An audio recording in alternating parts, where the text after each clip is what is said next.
এটা একবার খেলে বিরিয়ানি ভুলে যাবে। বাড়ির ছোট থেকে বড় কেউ আর বিরিয়ানি খাওয়ার জন্য বায়না করবে না। একদম ঝটপট বানানো হয়ে যাবে, এরকম ঝরঝরে হবে। আর হাতে মাত্র 15-20 মিনিটের মধ্যেই এই রেসিপিটা চটজলদি বানিয়ে ফেলা যায়।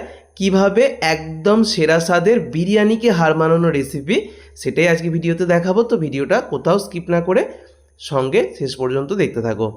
এই দুর্দান্ত রেসিপির জন্য আমি এখানে 1 কাপ বাসমতি চাল জলে ভিজিয়ে রেখে দিয়েছি। এই রেসিপিটা তোমরা নর্মাল ভাতের চাল দিয়েও করতে পারবে, কোনো অসুবিধা নেই, তবে বাসমতি চাল দিয়ে করলে খেতে বেশি ভালো লাগে। আর 4টে ডিমকে আমি সিদ্ধ করে খোসা ছাড়িয়ে নিয়েছি। ডিমগুলোকে একটু ছুরি দিয়ে অল্প কাট লাগিয়ে দিলাম।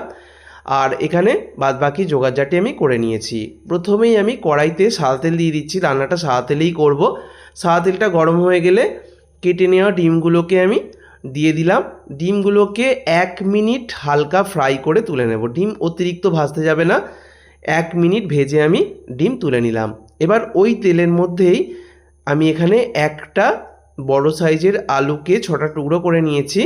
তো আলুটাকে ভালো করে ভেজে নেব। আলুর মধ্যে সামান্য একটু হলুদ গুঁড়ো আর লবণ দিয়ে আলুটাকে বেশ সুন্দর করে ভেজে তুলে নেব। আলু ভাজতে ভাজতে অনেকটা সিদ্ধ হয়ে যাবে। এখানে চন্দ্রমুখী আলুর আমি ব্যবহার করেছি। তো আলুটা দেখো ভালো করে ভাজা হয়ে গেছে। এবার এই আলুটাকে আমি তুলে নিচ্ছি। আলু ভেজে তুলে নেবার পর ওই তেলের মধ্যেই আমি দিয়ে দিচ্ছি পেঁয়াজ। এখানে 2টো বড় সাইজের পেঁয়াজের আমি করে নেব বেরেস্তা। পেঁয়াজটাকে ভালো করে ভেজে একদম লালচে করে তুলে নেব। দেখো পেঁয়াজটা খুব সুন্দর করে ভেজে নিয়েছি। এরকম যখনটা হয়ে যাবে তখন তেল থেকে ছেঁকে আমি এটা তুলে রেখে দেব। পেঁয়াজের বেরেস্তা এভাবে ভেজে রেখে দিতে হবে।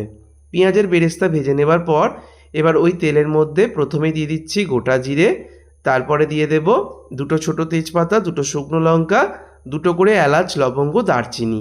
ভালো করে নেড়েচেড়ে নিচ্ছি। ভালো করে একবার নেড়েচেড়ে নিয়ে তারপরে আমি ওই তেলের মধ্যেই একটা মিডিয়াম সাইজের টমেটো কুচি দিয়ে দিচ্ছি, রসুন বাটা, আদা বাটা। টমেটো, রসুন, আদাকে ভালো করে ভেজে নেব তেলের মধ্যে। মিনিট খানেক মতো ভালো করে নেড়েচেড়ে নেবার পর এবার এখানে আমি দিয়ে দিচ্ছি খুব সামান্য একটু হলুদ গুঁড়ো, কাশ্মীরি লঙ্কার গুঁড়ো, সামান্য একটু জিরে গুঁড়ো আর একটু গোলমরিচের গুঁড়ো। মোটামুটি আমি যা উপকরণ ব্যবহার করছি এগুলো সবার বাড়িতেই থাকে। আরও একটু নেড়েচেড়ে নিলাম। তারপরে যে আগে থেকে জলে ভিজিয়ে রাখা বাসমতি চালটা দিয়ে দিচ্ছি। আবারও বলছি, এটা কিন্তু ভাতের চাল দিয়েও করা যাবে। তো অবশ্যই এটা ভাতের চাল বা বাসমতি চাল যে কোনো চাল দিয়েই তোমরা করতে পারবে, কোনো অসুবিধা নেই। বাড়িতে বাসমতি চাল না থাকলেও হবে। তো চালটাকে দিয়ে মিনিট 2 মতো নেড়েচেড়ে নিয়েছি সব কিছুর সাথে। এবার আমি যে কাপে করে চাল নিয়েছিলাম সেই কাপে করেই 2 কাপ দিয়ে দিলাম জল। 1 কাপ চালের জন্য 2 কাপ নিয়েছি জল। তারপরে ভেজে রাখা আলু দিয়ে দিয়েছি। খুব ভালো করে হালকা হাতে একবার নেড়েচেড়ে নিচ্ছি। দেখো এবারে 4টে এখানে কাঁচা লঙ্কাকে আমি চিড়ে দিয়ে দিলাম। তারপরে দিয়ে দিচ্ছি স্বাদ মতো লবণ আর সামান্য একটু চিনিও দিয়ে দিচ্ছি। এতে করে টেস্টটা খুব সুন্দর আসে। যাদের চিনি পছন্দ নয় চিনিটা বাদ দিয়ে দেবে, তবে চিনিটা দিলে টেস্টটা খুব ভালো হয়। এবারে দেখো ফুটে উঠতে শুরু করেছে। এবার ঢাকা দিয়ে দেবো আর গ্যাসের ফ্লেমটাকে একদম লোতে করে দেবো। একদম লো ফ্লেমে মিনিট 7 মতো আমি ফুটিয়ে নিয়েছি। 7 মিনিট পর আমি আগে থেকে ভেজে রাখা যে ডিম সেটা দিয়ে দিলাম। ডিমটাকে কেটে দিয়েছি যাতে করে একটু মশলাটা ভিতর পর্যন্ত ঢোকে। তারপরে গরম মশলার গুঁড়ো দিলাম আর এগ কারি মশলা দিয়ে দিচ্ছি। যাদের বাড়িতে এগ কারি মশলা থাকবে না তারা শুধু গরম মশলার গুঁড়োই দেবে। এই এগ কারি মশলা বা ডিমের মশলা কিভাবে বাড়িতে বানাতে হয় তার রেসিপি আমি কয়েকদিন আগে শেয়ার করেছি। রেসিপির লিঙ্ক আমি ইউটিউবে ডেসক্রিপশন বক্সে দিয়ে দেবো। ভেজে রাখা বেরেস্তা কিছুটা দিয়ে দিয়েছি আর 1 চামচ দিয়ে দিচ্ছি ঘি। এবার কোনো কিচ্ছু না, জাস্ট হালকা হাতে একবার নেড়েচেড়ে নেব। স্প্যাচুলা দিয়ে হালকা হাতে আমি মিশিয়ে নিচ্ছি। আর এটা সিলিকনের স্প্যাচুলা, এটা দিয়ে কিন্তু খুব সহজেই রান্না করা যায়। তোমাদের বাড়িতে না থাকলে তোমরা নর্মাল কাঠের খুন্তি বা নর্মাল খুন্তি দিয়ে মিশিয়ে নেবে হালকা হাতে। তারপরে দেখো আমি গ্যাসের ফ্লেমটা লোতেই রয়েছে, ঢাকা দিয়ে দিলাম।